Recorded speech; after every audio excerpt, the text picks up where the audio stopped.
It started like any other Monday. Quiet, too quiet for a dealership that prided itself on being the best in town.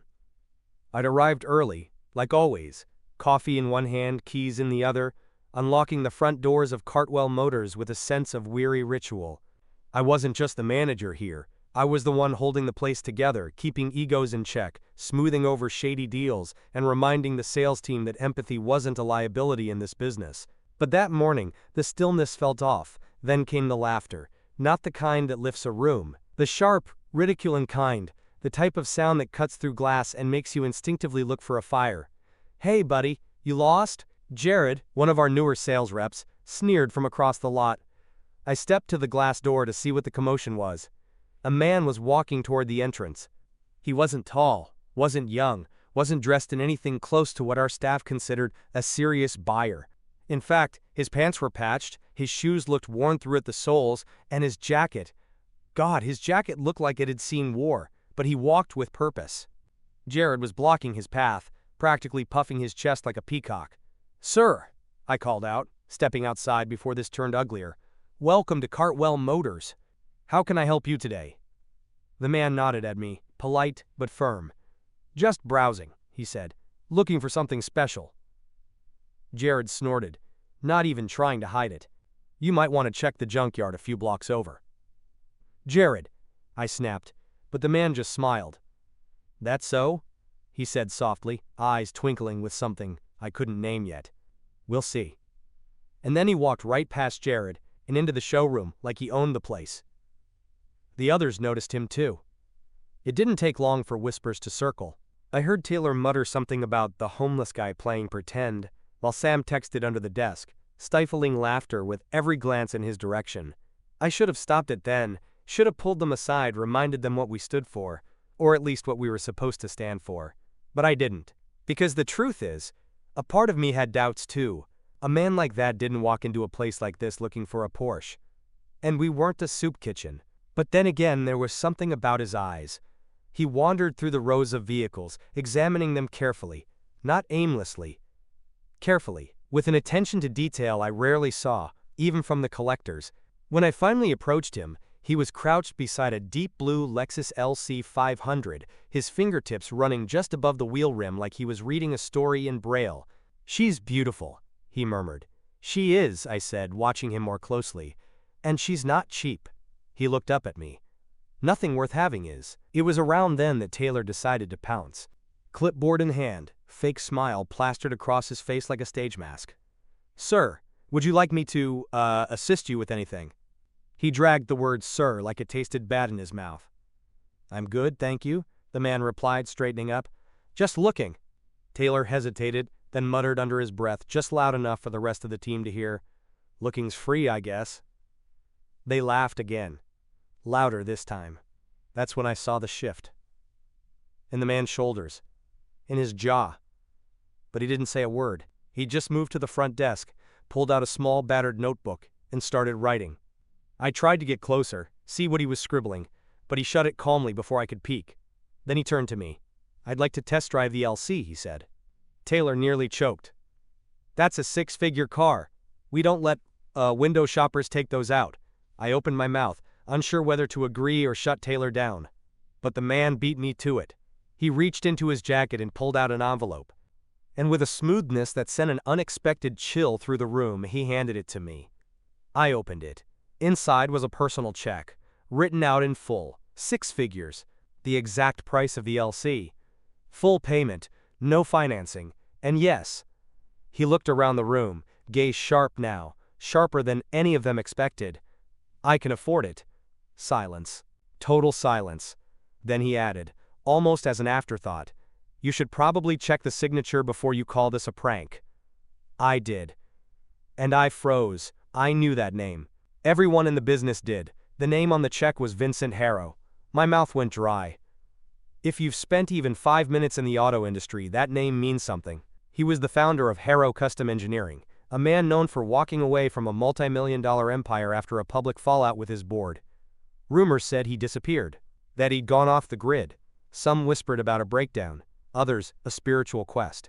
But nobody had seen him in years. Until now. and he was standing in my showroom, wearing boots with cracked soles and a jacket stitched with care but not currency. I handed the check back, hands slightly trembling. "Mr. Harrow, he raised a hand to stop me. "Don't say anything yet, I'm still deciding." "Deciding? If I want to buy this car from you." His eyes flicked past me to where Taylor and Jared stood frozen. They looked like kids caught keying a principal's car. You're that Harrow?" Taylor stammered. "Like, Harrow Custom?" Vincent gave a single nod. "And before you ask, yes, I still design, just not for anyone who doesn't deserve it." The test drive wasn't quiet, not because of the car, but because of the storm brewing inside me. I sat in the passenger seat while he handled the vehicle like he'd built it himself, which he might have, for all I knew.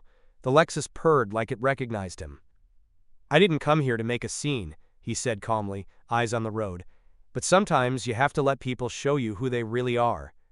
I stayed quiet. Because what was I going to say? "Vame out his scene, sorry we laughed at a legend." "Sorry we judged you by your boots instead of your brain?" He glanced at me. "You know how many places I walked into before yours?" 3.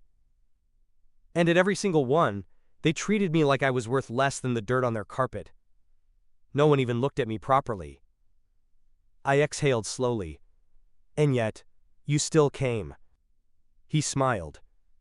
"Sometimes, the test isn't for me." When we got back, the silence in the showroom was loud enough to echo. Vincent walked to the front desk, picked up his old notebook, and started writing again. Jared, trying to recover his ego, stepped forward. "Mr. Harrow, listen, we didn't mean any offense, just a misunderstanding." Vincent didn't even look up. "Tell me something, Jared. What's the first rule of sales?" Jared blinked. Know your customer?" Vincent looked up then, and he smiled. But it wasn't a kind smile, it was surgical. "No. The first rule is, don't underestimate the one who walks in quietly. They often walk out owning the room." I walked him back to my office, where we sat in a strange silence for a few minutes. The check was still in my hand. Real, crisp, unbelievable. "I have to ask," I finally said. "Why here? Why now?" He leaned back in the chair, fingers tapping his notebook. "I was watching," he said, "not just this dealership. All of them. How people treat strangers. How they measure value." He paused, then flipped the notebook open. "I came with 2 goals. 1, buy a car. Not just any car, but one that reminded me of what I used to build before the board ruined it with cost cuts and compromises. And 2, find a dealership that still deserves people like me." I swallowed hard. "And do we?" "That depends," he said, meeting my eyes, "on what you do next." We closed the deal. But not like a normal transaction. Vincent didn't just sign paperwork. He watched everything.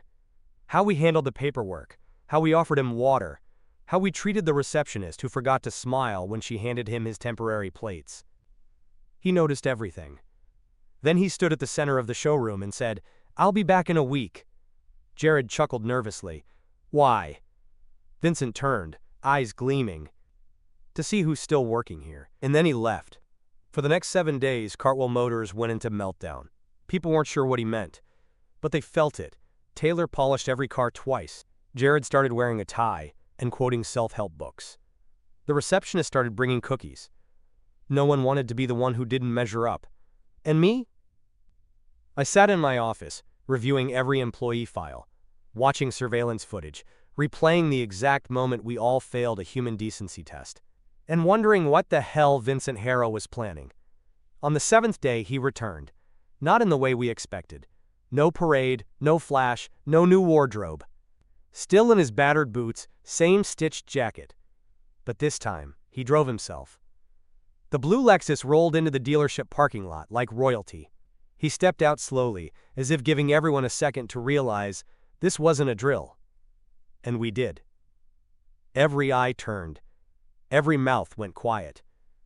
This time, no one laughed. Not even Jared. I walked out to meet him.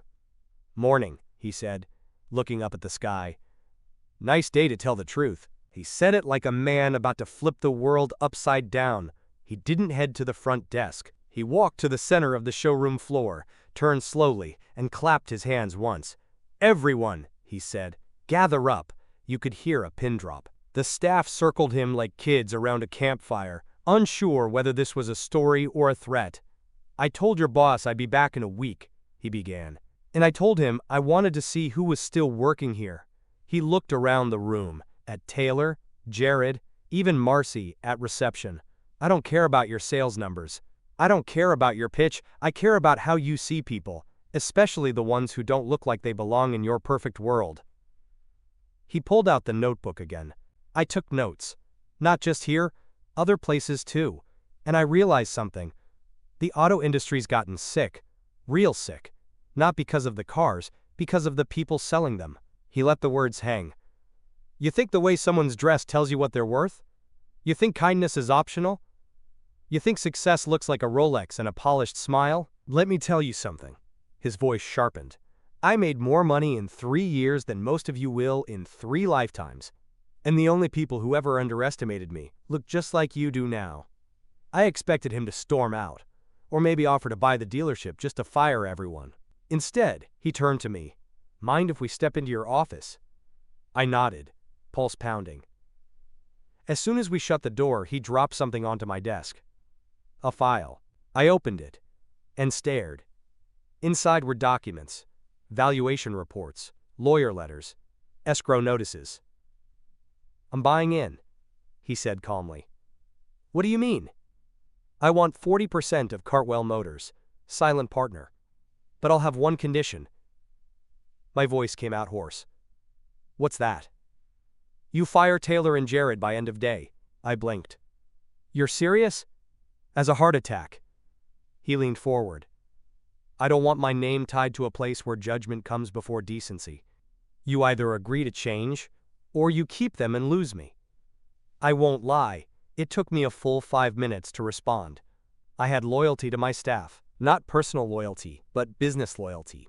Salesmen that brought in numbers, even if they lacked soul. But Vincent Harrow wasn't just money. He was a symbol. A reckoning. A mirror to everything we tried to pretend we weren't. "I'll make the call," I said. He nodded once. "Good." But he didn't get up. Instead he asked, "Do you know how I made my first $1 million?" I shook my head. "By listening," he said. While every other executive spoke, I listened. I paid attention to silence, to glances, to who got ignored. He paused, then added, "That's what you should do now. Not talk. Listen, you'll hear more than you ever wanted." By 5 p.m., Taylor and Jared were gone. Not without complaints, not without drama, but I followed through. I didn't do it just to please Vincent. I did it because somewhere deep down, I knew he was right. We'd become blind, too proud, too fast to judge. The next morning, Vincent came back, not to gloat, but to hand me a sealed envelope. "What's this?" I asked. He smiled. "A list." "Of what?" He tilted his head. "Let's call it your redemption blueprint." Inside were 3 names and a business proposal. The names were local, job seekers, people he'd met in line at the bus stop, a woman with finance experience recovering from cancer, a young man with no degree but a mind sharp as glass, a retired mechanic who spoke 5 languages but had never owned a suit. "Hire them," he said, "train them, and watch your entire business change." I stared at the envelope for a long time after he left. 3 names. Just 3. Not glowing resumes. Not LinkedIn superstars. But people he believed in. People who, like him, had been underestimated. I hired them all. And in the weeks that followed, I watched something remarkable unfold. Maria, the cancer survivor, showed up early every morning, always with a notepad full of ideas on how to streamline our paperwork system. She wasn't flashy, but she was razor sharp. By week 2, she'd cut contract processing time in half. Kenny, the young man without a degree, had grown up fixing bikes and scooters in his backyard. Turns out he had a natural gift for explaining complicated car features in simple, human ways. Customers loved him. He didn't sell, he connected. And Mr. Okoro, the retired mechanic, became the soul of the service department. Calm, wise. Fluent in 5 languages, yes, but also fluent in empathy. He diffused angry customers like magic. The numbers didn't just go up. The atmosphere changed. And Vincent? He watched. He never bragged, never micromanaged, but he observed, from the corner, from the sidelines, from his old Lexus with the windows down. Until one day, he brought in a camera crew. "Whoa, whoa, whoa," I said, arms crossed. "What is this?" "A test," he replied calmly, gesturing to the discreet crew filming from the sidewalk. "And a truth serum." He turned and walked inside. The cameras followed him. One by one, they approached customers and staff, asking one simple question: what's the real story behind this dealership? Some stumbled. Some gave vague PR-friendly soundbites. But others? Maria looked into the lens and said, "They gave me a second chance when no one else would. That's not business. That's humanity." Kenny said, "People think I'm just a kid with no degree, but here, I'm someone who matters." "And Mr. Okoro?" He said nothing at first, just smiled. Then he said, "Sometimes, you don't need to fix cars, you need to fix how people feel when they walk through the door." Vincent compiled all the footage into a 5-minute reel. He posted it under a simple YouTube title, "The Dealership That Remembered People Matter." It went viral in less than 48 hours. By day 3, local news picked it up. By day 5, we were flooded with emails, job applications, and thank you letters from complete strangers. And then came the knock at my office door. It was Vincent, holding another envelope. But this one wasn't a list of names. It was a deed. "What is this?" I asked, heart-thudding. "My share," he said. 40% of Cartwell. Yours now." I blinked. "Wait, what? You're pulling out?" He nodded. "Because the mission's complete." I should have been thrilled, but I wasn't. "Why now?" I asked. "We're finally turning into something good. Why walk away?" He looked out the office window at Kenny, explaining hybrid battery maintenance to a couple with wide eyes. "Because I was never here to stay," he said softly. "I was here to wake you up." He turned back to me. "This was never about the car." Before he left, he walked the showroom one last time. People gathered again, this time out of respect, not fear. He looked at each of them and said, "One day, someone's going to walk through those doors. No designer clothes, no fancy watch, just a quiet presence." He paused. "And if you laugh, you've already lost." He gave a slight nod, and then he was gone. No fanfare, no victory lap. Just the sound of the Lexus pulling out of the lot, its engine purring like a quiet warning. We never saw him again. But his story remained. And so did the plaque we hung on the front wall a week later. This dealership was rebuilt on the belief that people matter more than appearances. And sometimes, the joke's on the ones who laugh first. Vincent Harrow. Months passed. Business boomed. But that wasn't the real victory. The real victory was what we unlearned. Before Vincent walked into our lives, we thought we knew what success looked like. Sharp suits, fast talk, easy sells. But we were wrong. So wrong. We began holding silent interviews. Not formal ones, just unannounced visits. Someone would walk in, and we'd watch how the staff responded, not what they said, what they assumed. If someone looked lost, did we guide them or dismiss them? If someone didn't speak fluent English, did we slow down or lose patience? If someone seemed poor, did we still give them the same pitch? Hallis, it was our new mirror test. And it revealed more about us than any sales report ever could. Then one day, a black SUV rolled into the lot. A new face stepped out, well-dressed, tall, confident. The type who usually made reception stand up straighter. But he didn't walk toward the vehicles.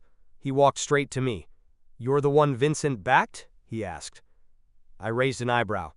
"Depends on who's asking." He smiled. "David Harrell. I'm his son." That stopped me cold.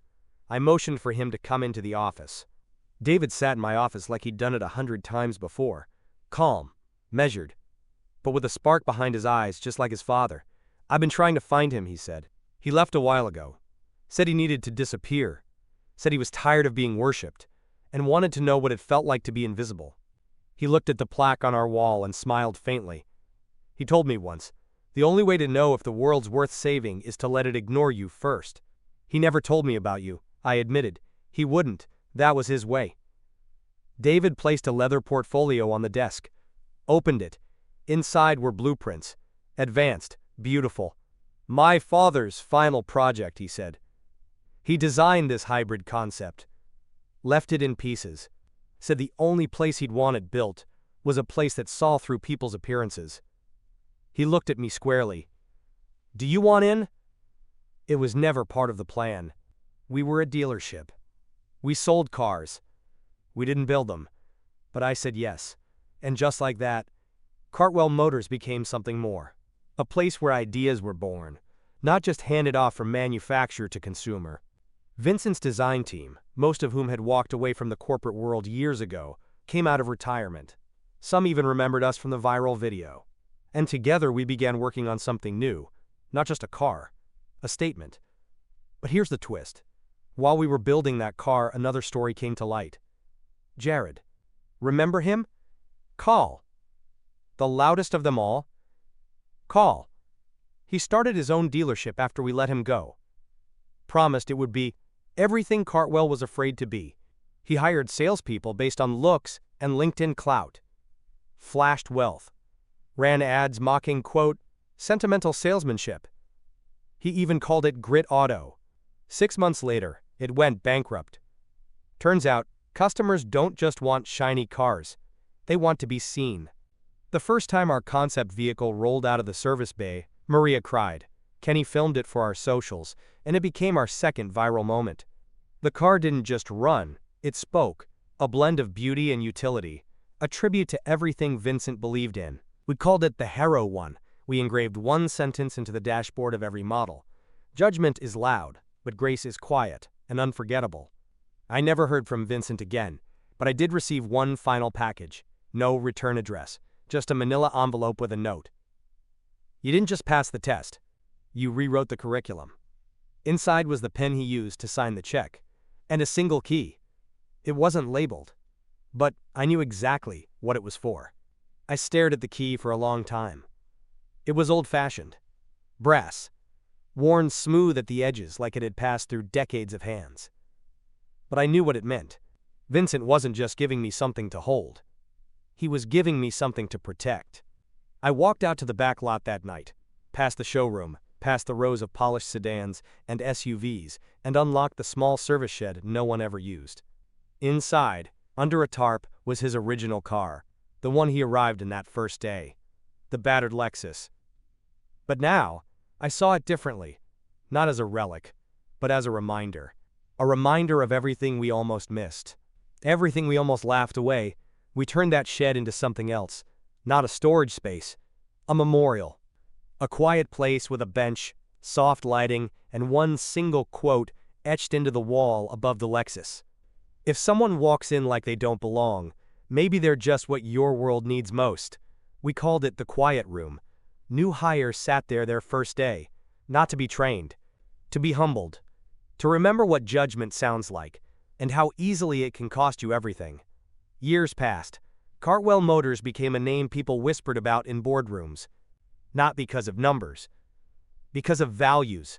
We launched community programs, partnered with job reentry services, hired veterans, sponsored single mothers in training programs. And every year on the same day, October 4th, we held Hero Day, a day when no one wore suits, a day when we told our stories about the first impressions that were wrong, the judgments that blinded us, and the kindness that saved us. One year, during Hero Day, a boy approached me. He couldn't have been older than 10. Skinny, nervous, clutching a notebook. He looked at me with wide eyes and asked, "Is it true you used to laugh at people?" The question hit like a punch to the chest. I knelt down to his level. "Yes," I said honestly, "but someone laughed back, and that saved us all." He nodded slowly, then handed me the notebook. It was full of drawings, car designs, blueprints in pencil. I didn't say a word. I just handed him my card. I never wanted to be a dealership owner. Not really. I just wanted to do something that mattered. And somehow, I ended up doing both. Because one man walked in and let the whole world underestimate him, just long enough to prove we never deserved his trust to begin with. He gave it anyway. And we changed. The Hero One launched worldwide 3 years later. Maria ran the business development team. Kenny became head of customer experience. Mr. Okoro trained every new technician. And me? I stood on the factory floor in a denim jacket and jeans, no tie, no suit, and smiled as the first vehicle rolled off the line. Not because we made something perfect, but because we'd finally built something true. I still have the pen. I keep it in a case on my desk. Not to show off. To remind me, that one quiet man with a check and a scarred coat didn't come to buy a car. He came to buy our attention. And once he had it, we never looked at anyone the same way again. Thanks for listening to my story. Some moments change everything, and the day he walked into my dealership was one of them. If you enjoy stories like this, about second chances, unexpected twists, and the power of character, make sure to subscribe to the channel so you never miss the next one. There's always more than meets the eye.